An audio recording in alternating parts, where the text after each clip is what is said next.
그건 섬김을 부탁하신 이유입니다. 섬김을 부탁하신 이유입니다. 택시를 타는데 승객 한 분이 문을 너무 꽝 하고 이렇게 닫고 탔어요. 그래서 택시기사님 마음이 조금 언짢았습니다. 이 차문 너무 세게 닫으면 잘못하면 손상이 될 수 있잖아요. 그때 이제 충청도 택시기사님이 그 손님을 보면서 했던 말이 있어요. 어서 오세요. 어디 급한 일이 있나 봐요. 아, 그래서 문이 부서지겠어요. 이제 이렇게 충청도 택시기사님이 말씀을 하신 거예요. 똑같은 상황에서 경상도 택시기사님은 이렇게 말을 하셨습니다. 와, 막 확실히 부사부지. 여러분은 둘 중에 어디에 더 마음이 가시는지, 충청도, 경상도. 팔은 이렇게 안으로 굽으니까 저는 경상도 택시기사님에게 정감이 갑니다. 황마, 세리, 부사부지. 예. 국어사전에 나오는지 모르겠어요. 황마, 세리, 부사부지. 이거 제가 한글 오드로 치는데 글자가 이게 오류가 나더라고요. 이게 표준어가 아니라는 거죠. 말 그대로라면 이거 세리 부샤프도 된다는 거거든요. 확 세리 부사부지 이렇게 이야기한 거니까. 그런데 그게 아니라는 걸 여러분은 잘 아십니다. 문 좀 살살 닫아주세요. 그 말을 반어법적으로 했다는 걸 우리가 다 잘 알죠. 이제 문제는 우리 경상도 우리는 알아듣는데 저기 저 위에 이제 서울 사람들이 잘 못 알아듣는다는 이제 그런 게 이제 문제입니다. 근데 여러분, 드리는 말씀이지만 이런 경우는 많아요. 사투리를 바로 이해가 안 되면 다시 설명해 주면 되기. 황마세리 부사 이런 말이에요. 이런 말이에요. 이런 말이에요. 문 좀 살살 닫지. 요 살살 닫지. 요렇게 이해하시면 됩니다. 우리가 설명을 하면 되기 때문입니다. 그리고 또 이것은 삶의 중요한 문제가 아니고 삶의 작은 문제들, 순간의 어떤 해프닝과 관련된 것이기 때문에 어떤 경우는 잘 이해를 못하고 넘어가도 사실 상관없습니다. 근데 우리가 의사소통을 할 때 정말 신경을 써야 될 주제와 영역들이 있는 거죠. 그건 이런 경우예요. 예수님이 말씀을 하셨어요. 얘야, 이거 중요하다. 이거 동그라미 100개 땡땡땡이다. 이렇게 말씀하셨는데 우리는 그걸 하나도 중요하게 여기질 않는 거예요. 뭐 또 그러나 보다. 수많은 우리 주님이 하셨던 잔소리들 중에 하나 정도겠구나. 이렇게만 생각하고 지나가는 경우 이제 이런 것이 문제인 겁니다. 예수님의 말씀은 전부가 다 중요한데 그중에 특별히 주님이 또 방점을 찍어서 강조하신 것들은 우리가 작게 얘기할 수 없죠. 왜냐하면 이건 우리 인생의 이 아주 중요한 성부처가 되는 관건을 이루는 말씀이기 때문에 그렇습니다. 그래서 예수님께서 하신 말씀들 중에서 우리가 다 귀담아 들어야 되지만 우리가 그걸 그러지 못해도 주님이 이건 진짜 중요하다. 그러니까 내가 꼭 기억해야 한다 하신 말씀은 마음에 잘 담고 살아야 할 것입니다. 오늘 이런 전제하에 오늘 이제 주님이 하신 부탁을 좀 들여다볼 거예요. 주님이 십자가 지시기 전에 마지막으로 하신 부탁이 있는데 오늘 이제 그걸 묵상하는 겁니다. 첫 번째는 예수님의 마지막 부탁입니다. 예수님의 마지막 부탁. 복음서를 보면 예수님께서 제자들에게 부탁하신 명령이 몇 가지가 있죠. 근데 특별히 막바지로 다가가서는 그게 몇 개로 압축이 되는데 가장 유명한 것은 사도행전 1장 8절에 나오는 그 유명한 지상대 명령입니다. 뭐 이건 다 여러분 아셔요. 오직 성령이 너희에게 임하시면 너희가 권능을 받고 예루살렘과 온 유대와 사마리아와 땅끝까지 이르러 내 정인이 되리라 하시니라. 아멘. 복음의 정인이 되라고 하는 이 사명, 이 부탁, 이 명령은 우리가 다 잘 압니다. 그리고 또 여러분이 기억이 나는 예수님의 마지막 명령이라고 하는 게 또 뭐가 있으신지 힌트를 드리자면 오늘 본문에 그 답이 있습니다. 제가 질문을 할 때 살짝 힌트를 드리면서 하잖아요. 친절하게. 오늘 본문에 그 답이 있어요. 그것은 서로의 발을 씻어주라는 명령이었습니다. 쉬운 단어로 하면 이것은 서로 섬겨달라는 부탁입니다. 십자가 지시기 전날 밤 최후의 만찬을 하면서 예수님께서 제자들의 발을 친히 씻어주셨습니다. 그러면서 너희도 이렇게 해야 한다 이제 말씀하신 거예요. 그러니까 여러분 세족식은 두 가지 목적이 있는데 첫 번째는 제자들이 앞으로 살아가면서 이들도 흔들리는 순간들이 올 때 그때 예수님이 글쎄 내 발을 씻어주실 정도로 주님이 나 사랑하셨지. 주님의 그 사랑을 기억하라는 게 첫 번째. 두 번째는 그 사랑 받아서 너희도 나처럼 사람을 섬기는 사람이 되어달라고 하는 부탁. 그러니까 이게 주님이 직접 그 본을 보이셨던 의도였던 것입니다. 15절 말씀을 보니까 내가 제자들 너희에게 행한 것 같이 너희도 행하게 하려 하여 본을 보였노라. 아멘. 제자들을 위해서 예수님이 먼저 본을 보이셨다는 겁니다. 예수님께서 제자들의 발을 씻으신 것처럼 서로의 발을 씻어주라 하는 것입니다. 이거 문자 그대로 하면 발을 씻어주라고 하는 의미도 있지만 실제로는 서로 섬기라는 명령이죠. 섬김을 실천하라는 거예요.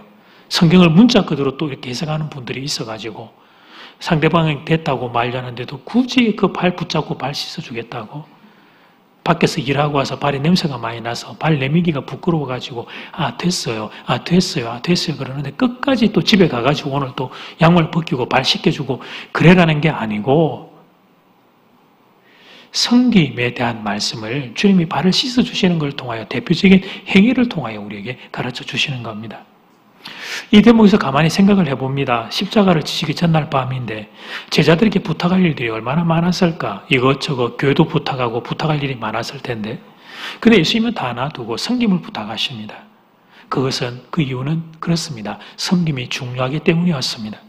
우리들 생각에는 섬기는 것은 선택사항인데, 근데 예수님 생각에는 섬김이 필수사항이었던 것입니다. 본문 앞에서 우리가 먼저 좀 수정해야 될 생각이 있습니다. 그것은 섬김의 중요성입니다. 해도 되고 안 해도 되고 이런 것이 아니라 이게 신앙인들이 꼭 해야 되는 영역이구나 하는 것을 다시 한번 바로 잡는 것입니다. 자, 이제 두 번째. 그러면 섬김을 부탁하신 이유가 뭘까? 섬김이 왜 그렇게 중요하다는 걸까? 왜 그렇게 강조하시는 걸까? 크게 보면 두 가지 이유가 있는데, 첫 번째는 다른 사람의 유익을 위해서 그렇고, 두 번째는 우리 섬기는 자신의 유익을 위해서 그렇습니다. 작은 1번, 타인에게 유익이 된다. 왜 이렇게 섬김을 강조하실까? 여러분, 가만히 생각하면 이렇게 말씀하시는 게 예수님께는 더 낫잖아요. 나한테만 잘하면 된다.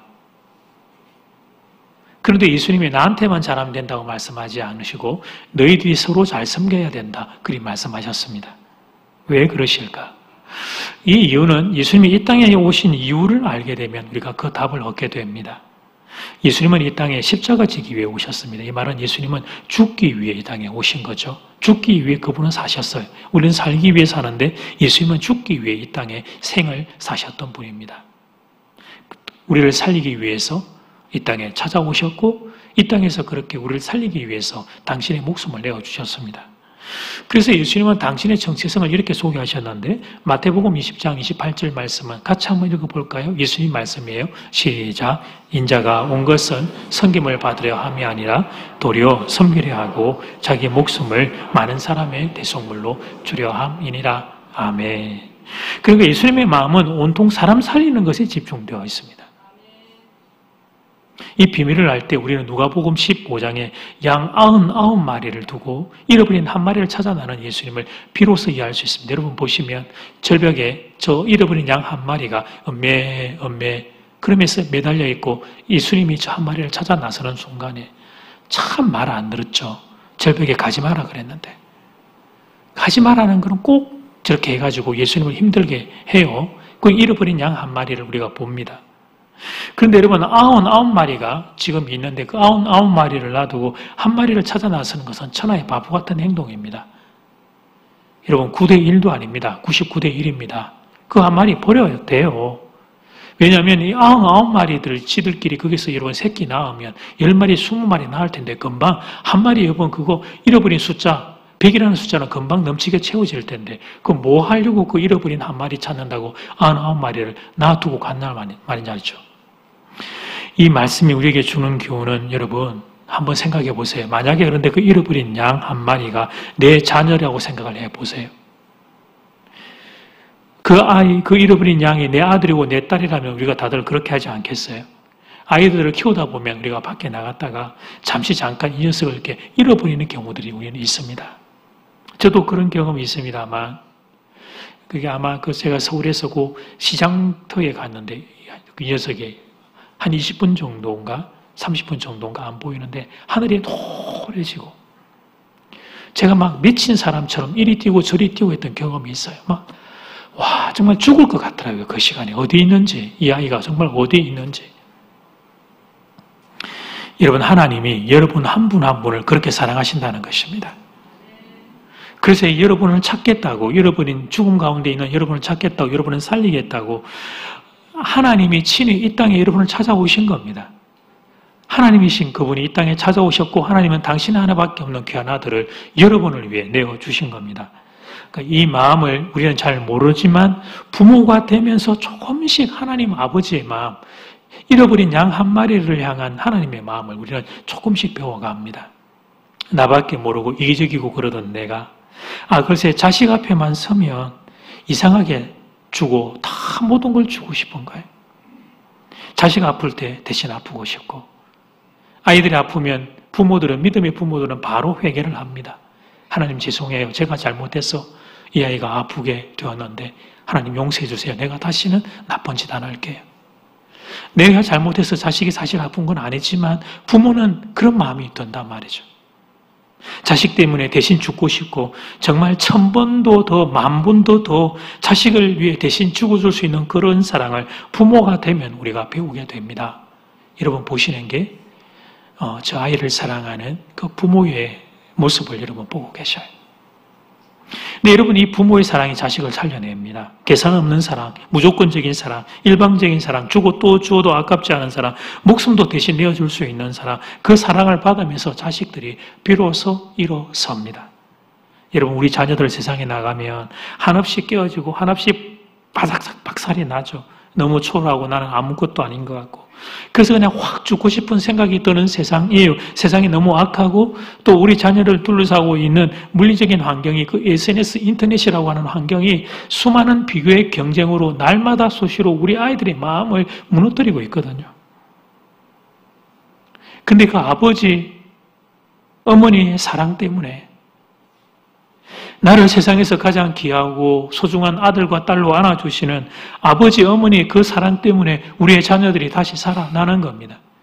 아빠, 엄마가 마음 힘들어할까 같아서 아빠, 엄마는 왜 이것밖에 안 돼요? 그런 말 하지 않고 나 죽을 것 같아요. 그런 말 하지 않지만 아이들의 마음으로 다 그거 느끼고 있다가 집에 와서 아빠, 엄마의 그 사랑 때문에 아이들이 다시 그 가슴들이 살아나고 집에서 하룻밤 자고 아침에 되면 또 세상을 달려나갈 힘을 얻게 되는 것입니다. 그러니까 그 사랑이 우리의 자녀들을 살려내었고 사실 그 사랑이 우리도 살려낸 거죠. 사랑입니다. 사랑. 사람을 살리고 사람을 사람 되게 하는 것은 사랑입니다. 사랑. 믿으시면 아멘. 그런데 주님이 성도인 우리에게 그래서 부탁하시는 게 뭡니까? 그 사랑, 사람을 살리는 그 귀한 사랑이 사랑하는 성도들아 너희들의 가정의 울타리를 좀 넘을 수는 없겠니? 그 말씀을 하시는 거예요. 세상 사람들은 이기적이고 욕심이 많아서 도무지 꿈을 꿀 수 없으니까 예수의 십자가 사랑을 받은 성도들아 너희들의 그 가정의 울타리를 넘어서서 좀 서로 사랑하며 살아줄 수 없겠니? 주님이 십자가 지시기 전 마지막 날 밤에 이 부탁을 하시는 것입니다. 왜요? 서로 사랑함으로 사람 좀 살려달라고, 서로 섬김으로 불쌍한 영혼을 한 명이라도 더 살려달라고 주님이 이 부탁을 하시는 것입니다. 그래서 우리 주님이 십자가 지시기 전날 밤에 최후의 만찬을 하면서 제자들에게 마지막으로 부탁하셨던 게 다른 게 아닌 것입니다. 그게 여러분 이제 요한복음 13장에서부터 16장에 담겨있는 예수님의 고별 설교라고 불려지는 설교입니다만 여러분 설교 말씀의 핵심이 뭡니까? 오늘 본문을 보니까 서로 섬기라는 것이었습니다. 그리고 여러분 이 13장에 조금 뒤에 가서 단어를 바꾸어서 주님은 이렇게 말씀을 하세요. 요한복음 13장 34절은 같이 읽어볼까요? 시작. 새 계명을 너희에게 주노니 서로 사랑하라. 내가 너희를 사랑한 것 같이 너희도 서로 사랑하라. 아멘. 서로 사랑하라는 것입니다. 예수님이 우리를 사랑하신 것처럼 너희도 서로 사랑하라는 것입니다. 그 부탁을 주님이 십자가 지시기 전날 밤에 딱 한 가지 하신 그 부탁, 서로 사랑하라. 이 말은 서로 섬기라는 말과 같은 의미인데 그런데 여러분 우리가 많지도 않고 딱 한 가지인 이 부탁을 아직도 이루어 드리지를 못합니다. 다 놔두고 남편과 아내가 제대로 사랑 못하고 한몸된 교회 안에서 성도가 서로를 섬기는 이 일이 왜 우리는 낯설고 멀리 있는지, 사랑하는 여러분, 우리가 먼 훗날이 될지 아니면 조금 후가 될지 우리가 천국에서 주님을 만나게 될 때 주님이 우리에게 뭐 물어보실까요? 너의 직업은 뭐였냐? 너 돈은 얼마나 많이 벌었냐? 아닙니다. 그런 거 물어보시지 않을 겁니다. 이렇게 물어보실 거예요. 이 질문을 하실 거예요. 얼마나 사랑했냐고, 얼마나 섬겼냐고, 내가 너에게 부탁한 사람을 얼마나 살려내었느냐고 물어보실 겁니다. 내가 너에게 선물로 준 그 물질로, 그 믿음으로, 그 신앙으로, 그 건강으로, 그 직업으로, 이 땅에 너에게 선물한 그 모든 은사와 선물로 내가 너에게 부탁한 사람을 얼마나 섬기고 살려내었냐고. 너의 아내 좀 살려달라고 내가 너에게 너의 아내를 주었고, 너의 남편 좀 살려달라고 내가 너의 남편을 선물로 주었는데 그래서 얼마나 섬기고 살려내었느냐고. 한몸된 교회에서 성도들 서로 좀 사랑하며 섬겨달라고 내가 한몸된 교회 공동체 안에 너를 불러내었는데 그래서 얼마나 섬기며 살았냐고. 너에게 준 모든 것으로 얼마나 사랑하며 섬기며 살았느냐고. 주님은 그걸 물어보실 겁니다. 그걸.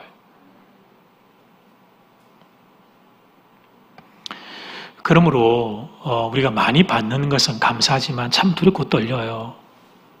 많이 주신 것은 많이 섬기라고 주신 건데 특별히 교회에 이제 직분자가 된다 하는 것은 두렵고 떨리는 일이 아닐 수 없어요. 집사가 되고 권사가 되고 안수집사가 되고 장로가 되고 목사가 되고 우리에게 청년들 여기 있는데 여러분들이 또는 리더로 그렇게 여러분 세워지고 한다는 것은 그만큼 더 많이 사랑하고 더 많이 너 좀 섬겨주지 않을래? 그런 주님의 부탁이 담겨 있는 것입니다.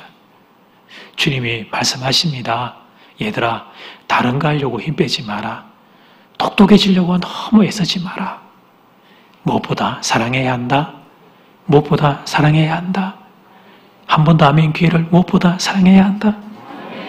무엇보다 섬겨야 한다. 그래서 사람 살려내어야 한단다. 주의 이 부탁이 여러분의 삶에 열매 될 수 있기를 주의 이름으로 축복합니다. 이게 가장 큰 이유죠. 섬김을 주님이 부탁하신. 근데 작은 입은 내 자신에게도 유익이 있어요. 이제 이건 여러분들의 조금 생소한 영역일 텐데 한국 사회에 최근에 1인 가정이 늘어나고 있습니다. 그에 비례해서 아니 그것보다 더 가파른 속도로 개인의 외로움이 증가하고 있습니다. 외로움의 병을 앓는 현대인들이 너무 많습니다. 자기가 외로움의 병에 빠진 걸 인지하는 이도 있고 인지하지 못하는 이도 있지만 다들 외로움의 병을 앓고 있습니다. 우울증, 대인기피증, 공황장애, 산업화되어 있는 현대 세상에서 지나친 경쟁과 여러 번 반복하지만 이 인터넷 SNS 세상에서 무방비로 보이고 있는 타인의 삶이 우리에게 반사되어서 비추어주는 것들로 인하여 우리가 그런 외로움의 병 속에 깊이 들어가고 있죠. 이전에는 다른 사람 사는 걸 잘 안 봤으니까 별로 상관없는데 다른 사람 사는 것들이 너무 적나라하게 그것도 멋있게 뭐 더 좋게 사는 것들이 보이기 시작하면서 우리가 상대적인 그런 열등감 속으로 들어가는 거예요. 또 살면서 그래서 이런저런 이유로 사람에게 상처를 받으니까 우리가 어떻게 마음을 먹냐면 나 혼자 있을 거야. 그런데 혼자 있었더니 어떻게 돼요? 마음이 더 약해지고 더 우울해집니다. 사람이 그립습니다. 그런데 사람을 만나고 싶은데 사람을 만나면 또 상처를 받을까 봐 그게 두려워서 사람 만나러 나서지를 못합니다. 이럴 수도 없고 저럴 수도 없는 중간에 딱 애매하게 끼어버린 상태. 그것이 현대인의 슬픈 자화상입니다. 사람에게 상처를 받아서 혼자 있는데 그런데 이상하죠. 그 사람이 더 그리운 거예요. 사랑하는 여러분 어떻게 하면 좋을까요? 여러 가지 처방이 있을 것입니다만 저는 그분들에게 오늘 말씀을 처방책으로 드리려고 합니다. 주님은 오늘 말씀을 통하여 이렇게 말씀하십니다. 사랑하는 사람들아 서로 섬기며 살면 된단다. 서로 봉사하며 살면 된단다. 그러면 너희 마음에 새로운 변화를 경험할 수 있을 것이다. 그리 말씀하십니다. 우울한 마음들이 조금씩 사라져가게 될 겁니다. 세상적으로는 시원한 바람이라고 하는데 우리는 성령의 바람인 줄 알죠. 생수의 바람이 우리 가운데 이렇게 불어오는 것을 경험하게 될 거예요. 이것이 섬김과 봉사가 내게 돌려주는 귀한 선물입니다. 1988년에 사이커지 투데이라고 하는 미국 잡지에 실린 연구 결과입니다. 한 복지단체, 이 복지단체 책임자인 앨런 룩스 박사님이 연구 결과를 발표하셨어요. 어떤 기관에서 정기적이고 지속적으로 봉사활동을 하는 1,700여 명의 여성을 대상으로 설문조사를 했습니다. 근데 평균 78% 이상의 응답자들이 봉사하는 동안 이 유사한 경험을 했다는 거예요. 그 유사한 경험이란 봉사하는 중에 마음이 평온해졌다. 스트레스로부터 내가 좀 놓여놨다. 두통이나 우울증으로부터 해방되었다. 삶에 대한 의욕이 높아졌다. 기분이 좋아지고 몸에 힘이 생겼다. 이런 참 이상한 이야기들, 그런데 동일한 것에 대한 고백들을 하는 거죠. 이런 변화는 달리기 선수들이 일정 거리를 막 열심히 달리고 나면 그 몸에 여러분 이렇게 호르몬들이 이제 생기면서 정신적으로 어떤 그런 하이 상태, 고조 상태에 올라가는 러너스 하이와 비슷한 경험이라고 말을 해요. 그러면서 앨런 룩스 박사님은 통계를 바탕으로 이렇게 말했습니다. 다른 사람을 봉사에 참여하도록 격려하는 것은 최고급 헬스클럽에 회원권을 선물하는 것처럼 엄청난 일이다. 자, 이것이 잠깐 균형입니다. 여러분, 지금 제가 나의 유익을 위해서 봉사 섬김하자 이 말씀 드리는 건 아닙니다. 봉사 섬김은 나의 이익을 위해서 시작하는 건 아니죠. 다른 사람을 살리기 위해서 우리가 봉사와 섬김을 합니다. 첫 번째 단락에서 보았던 것처럼 예수님께 받은 사랑에게 그 감격으로 우리도 주님 따라서 그 일을 나가는 것이 봉사 섬김의 시작입니다. 그런데 말입니다, 여러분. 다른 사람을 섬기기 위해서 봉사를 했는데 하고 난 뒤에 우리는 생각지도 않고 예상하지도 않고 예기치도 않았던 선물을 우리가 받게 되는 경우가 있다는 것입니다. 부메랑을 여러분 한번 보여드릴까요? 저게 이제 던지면 갔다가 돌아오는 그런 도구입니다만 호주의 원주민들의 전통 도구에서 출발되었습니다. 사냥과 전쟁에 사용되었던 무기입니다. 원하는 지점으로 날려보내면 가서 타격을 한 다음에 원위치로 돌아옵니다. 물론 우리가 던지면 잊어버립니다. 안 돌아옵니다. 우리가 던지면 갔다가 거기서 어디 갔는지 모릅니다. 시궁창에 빠지죠. 그러나 이제 저게 전문적으로 훈련이 되면 가서 다시 돌아와요. 이 말씀을 왜 드리냐면 봉사 섬김이 마치 이와 같다는 거예요. 타인의 유익을 위해서 나는 섬겼을 뿐입니다.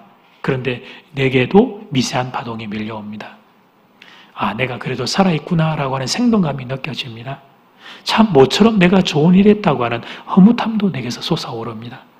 그래서 봉사와 섬김은 기회가 되면 하고 볼 일입니다. 너도 좋고 나도 좋고 너도 살리고 나도 살릴 수 있는 귀한 유익이기 때문에 그렇습니다.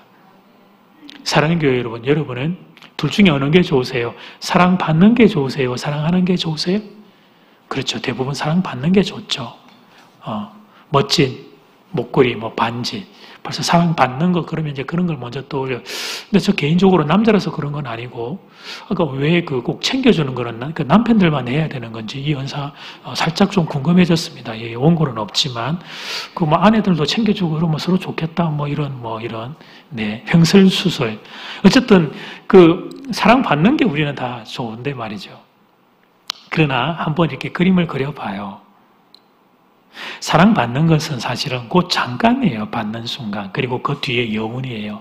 그러나 누군가를 사랑할 때의 그 마음을 여러분들 한번 떠올려봐요. 그래서 누군가 사랑하는 사람을 위해 선물을 살 때를 여러분 한번 가정을 해봐요. 매장에 직접 찾아가서 이거 들었다가 놨다가 저거 들었다가 놨다가 선물을 샀는데 그 다음에 포장 용기, 포장 테이프, 이게 어울릴까? 이걸 좋아할까? 여러분, 그걸 고르고 있을 때 여러분의 얼굴들이 그때 얼마나 예쁘고 아름다운지 아셔요?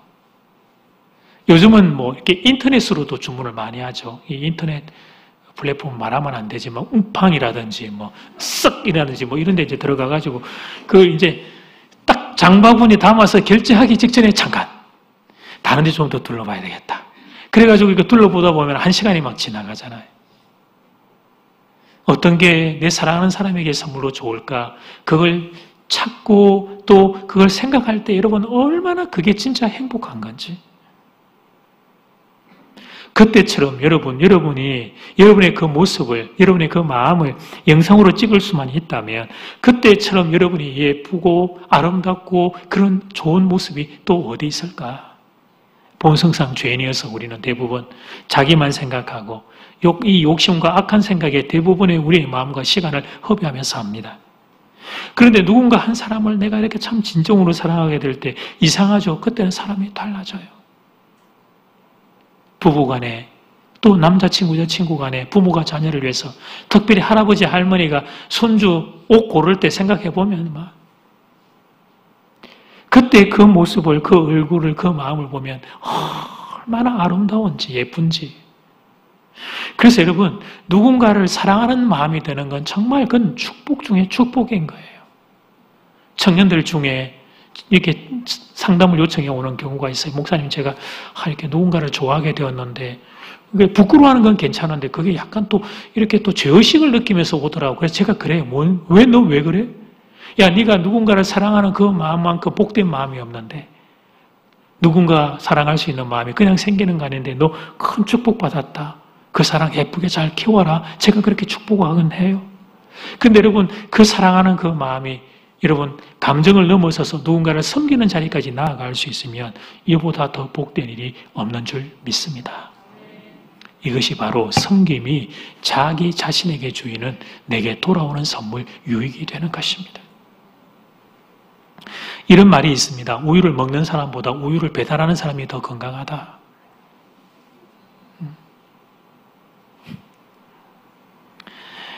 비슷한 좀 다른 이야기, 한 회사의 회장님이 후배 경영자들을 위한 그 강연 중에 있었던 이야기고 저는 이거 책을 통해 보았는데요. 후배 경영자가 이런 질문을 했어요. 회장님도 그동안 사업을 하다가 실패를 한 적이 있을 텐데 그때 그 실패의 충격을 어떻게 극복하셨습니까? 뭐라고 대답했을 것 같아요?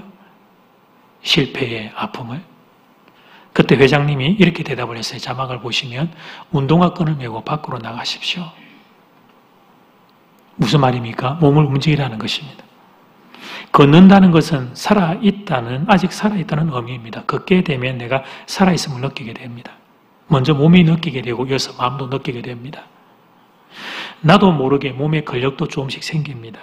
그래서 실패를 했을 때는 절망하고 좌절하고 신세한탄하며 들어 누워서 빈둥거릴 일이 아니고 밖에 나가 걸어야 합니다. 실패하면 마음이 작아지는데 작아진 마음은 몸으로 키우는 것입니다. 몸이 건강해지면 마음도 따라서 조금씩 건강해집니다. 실패를 해도 내가 걸을 수만 있다면 다시 시작할 수 있습니다. 그런데 사랑하는 여러분, 그 몸, 움직이는 그 몸을 타인을 섬기는 방향으로 한번 써보십시오.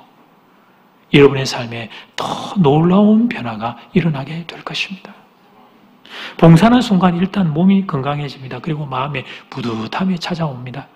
실패한 나, 쓰러진 나, 넘어진 나, 아무짝에도 쓸모없다고 생각했던 나라고 생각했던 나를 향하여 그게 아니라는 것들을 알게 되는 거예요.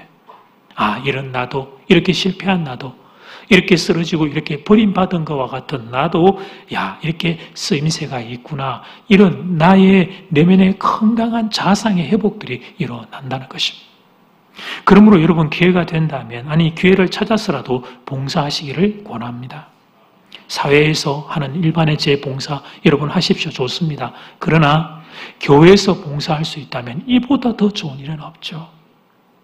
사랑하는 성도들을 섬기고 주님의 몸을 섬기고 그래서 여러분 교회에서 봉사를 하면 귀하게 덤으로 하늘의 이게 영적인 은혜와 복도 받기에 이보다 더 좋은 일이 없어요. 말씀을 듣는 분들 중에 이런 분이 있을 거예요. 목사님 저는 아직 새가족인데 새가족인데 봉사를 할 수 있나요? 아 그럼요. 하셔요. 신청하셔서. 예배 끝나고 식당에 내려가면 설거지 하시는 거 기간별로 우리가 순서가 딱 이렇게 정해져서 질서를 위해서 합니다만 여러분 새가족들 중에 여러분이 속해 있는 기간이 어딘지 다 확인하고 그 기간 될 때 여러분 와서 봉사해 봐요. 그런 것도 잘 모르겠으면 그냥 교육자에게 좀 부탁해요. 저 좀 봉사해 보고 싶어요.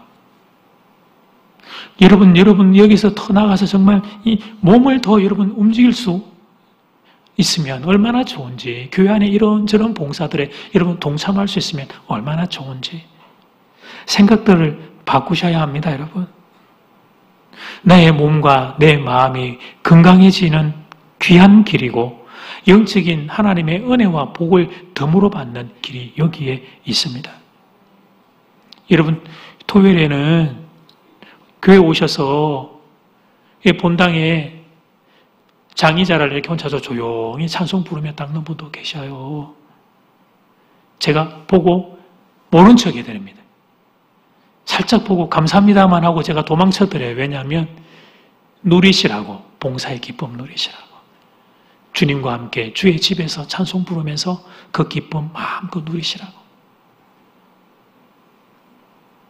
여러분, 정말 그렇게 했을 때 내 삶에, 내 몸과 마음에 어떤 유익이 있는지 시험 삼아서라도 한번 해보시기를 주의 이름으로 권면합니다. 아멘 소리가 작아서 설교가 다시 시작하게 될 것 같아요. 빌 아이베스 목사님이 쓰신 성김이라는 책에 나오는 내용입니다. 그 글을 그대로 좀 제가 읽어드릴게요. 미국의 남자 직업인이에요. 저의 직업은 회사, 특별히 부도가 회사를 사고 파는 금융업입니다. 그래서 치열한 전쟁터와 같고 냉혈한과 같은 모습이 필요합니다. 그런데 주일이 되면 저는 어린아이들로 가득 찬 유아실에 가서 봉사를 합니다. 아이들의 안전 지켜주고 넘어질까 아이들 붙잡아주고 때로는 똥 오줌 묻은 기저귀를 가는 단순한 일입니다. 그런데 주일에 그 단순한 일을 하고 나면 주중에 수백만 달러가 오고 가는 아찔한 그 급박한 순간을 감당해낼 수 있는 힘이 내게 있음을 발견합니다.